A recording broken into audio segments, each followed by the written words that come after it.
Libérez Fofana, libérez Fofana, libérez Fofana, libérez Fofana, calmez-vous, je vous en prie, calmez-vous.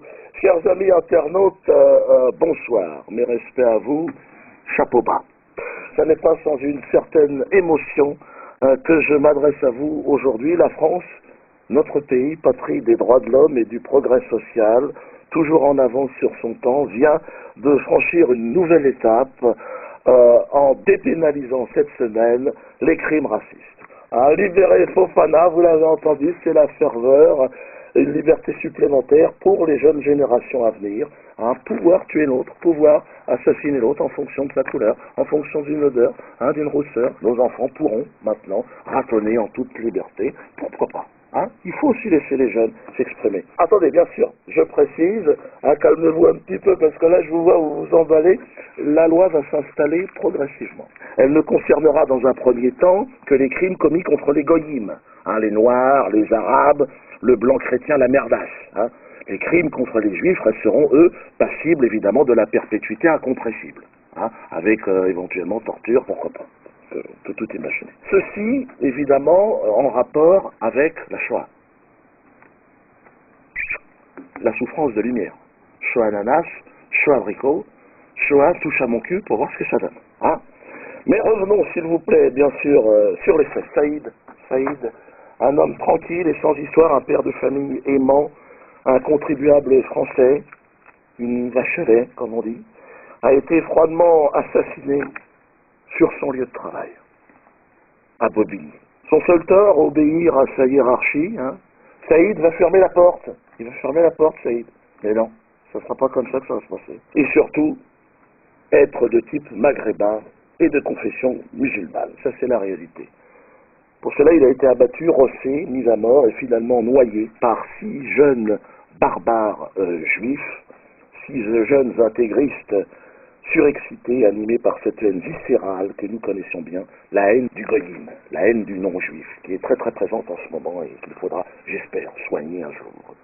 Les 6 rats du canal de l'Ourcq, comme on les appelle aujourd'hui, oui, c'est leur nom, le gang des rats, c'est comme ça que l'on parle à Bobigny, ont signé la plus abjecte en réalité et la plus ignoble des agressions, de celles qui se commettent en meute, cette meute qui va commettre l'acte sur la personne isolée. C'est réellement absolument à gerber.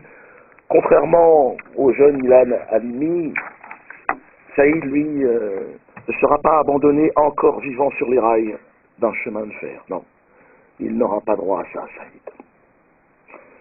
Saïd n'aura pas droit à cette chance qu'a eu Ilan d'être accueilli et de mourir quand même dans les bras fraternels des secouristes. Non, Saïd mourra seul, noyé dans l'eau glaciale du canal, sous les yeux rouges de 6 gros rats. Libérer Fofana, oui, parce qu'on ne peut tolérer le 2 poids 2 mesures, messieurs les gouvernants. On doit imaginer un monde égalitaire, parce que 2 de ces rats ont été déjà libérés, on leur a pardonné. Alors eux aussi auraient été des victimes influençables d'une propagande, incitées à la ratonnade par leur maître à penser, évidemment, le très autorisé Éric Zemmour, qu'on a vu à la télé, qu'on voit en permanence sur le service public. Alors les gens y croient, les gens se disent c'est donc vrai. Ils ont aussi écouté la mise en garde de Thierry Lévy. Vous ne pouvez pas l'ignorer, le cyclope des Carpates, comme le surnomme ses collègues de la commandanture. Mais regardez tout de suite l'extrait de Thierry Lévy et du programme qu'il a pour les Français d'origine africaine. Écoutez ce discours, écoutez-le. Ne vous réfugiez pas derrière une liberté d'expression qu'au fond vous ne respectez pas. Je trouve le procédé assez malhonnête, je vous le dis. Vous employez des mots que vous allez regretter dans un instant, mais vous vouliez la paix, on peut en sortir très facilement. Vous savez, il y a une série, il y a l'injure, et après l'injure, il y a la loi, et après la loi, il y a les coups. Et vous le savez, il y a les coups. Et vous le savez. Thierry, sacré Thierry. Nous avons entendu votre message, ne vous inquiétez pas et nous l'avons bien compris, Thierry. Les coups, pour tout ce qui ne te ressemble pas. Et vous savez, le plus terrible dans cette affaire ne s'arrête pas là, il continue avec le traitement médiatique particulièrement injurieux auquel la victime devra faire face. Un deuxième assassinat. La puissance du lobby juif fera taire toute réaction politique ou médiatique. Aucune trace de compassion de la part de nos gouvernants, aucun ministre au chevet de la famille, aucun soutien par personne. Bien sûr, seule l'indifférence. Le cynisme et l'indécence retrouveront même leur apogée avec la déclaration de M. Bernheim, grand rabbin de mes couilles, qui va aller dans une dépêche AFP jusqu'à laisser entendre que c'est Saïd qui a commencé à proférer des insultes antisémites. Oh non, putain, salaud. Ah, Bernheim. Bernheim, un nom que je connais bien.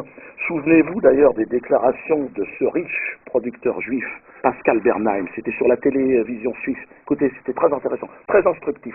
Ça va tout à fait dans le sens de ce qui s'est passé aussi cette année. Dieudonné, non. Moi, je ne sais pas ce qu'il fait. J'aimerais bien savoir ce qu'il fait. Tout ça est flou, tout ça est ambigu et tout ça a une petite odeur. Je pense qu'il n'est pas assez futé pour exactement manipuler les... un nègre. C'est un nègre. Sacré Pascal. Il me fera toujours marrer, Pascal. Ah, ouais, il n'est pas futé. Ah, c'est un nègre. Ah, non, mais quelque part, malheureusement, mes amis, il n'a pas tort. Il n'a pas tort. Il faut être un peu con, quand même, et pas très futé, pour se laisser humilier de la sorte depuis si longtemps. Bref, où sont les fiers guerriers qui vont défendre notre dignité? Nous ne le savons pas. En tout cas, à mon niveau, je vais vous demander de signer la pétition que je suis en train de mettre en place pour la libération de Fofana, de Youssouf Fofana. Alors, comment signer cette pétition? Vous allez sur le site LBS, certainement vous aurez toutes les instructions.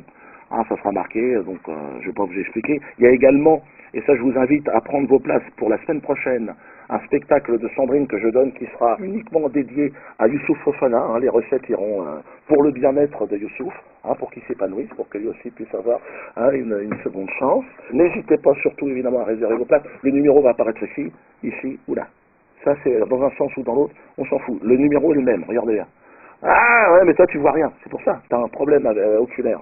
Donc ensemble, glissons-leur une petite quenelle, quenelle jusqu'à la quenelle d'épaulé, ce que je dis, quenelle d'épaulé, c'est-à-dire méchant, et ensemble évidemment, exigeons la libération évidemment de Fofana. Donc j'ai demandé à mon équipe de venir. Bon alors, vous êtes masqués, évidemment, je veux que personne, la plupart sont jeunes, des jeunes comédiens, des artistes qui ont envie de réussir dans la vie, donc à qui je déconseille d'apparaître, voilà. Donc couvrez-vous, mettez-vous derrière moi, et ensemble, n'ayons pas peur des mots, libérons Fofana.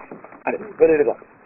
Libérez Fofana, libérez Fofana, libérez Fofana, libérez Fofana, libérez Fofana, libérez Fofana, libérez Fofana, libérez Fofana, libérez Fofana, libérez Fofana, libérez Fofana.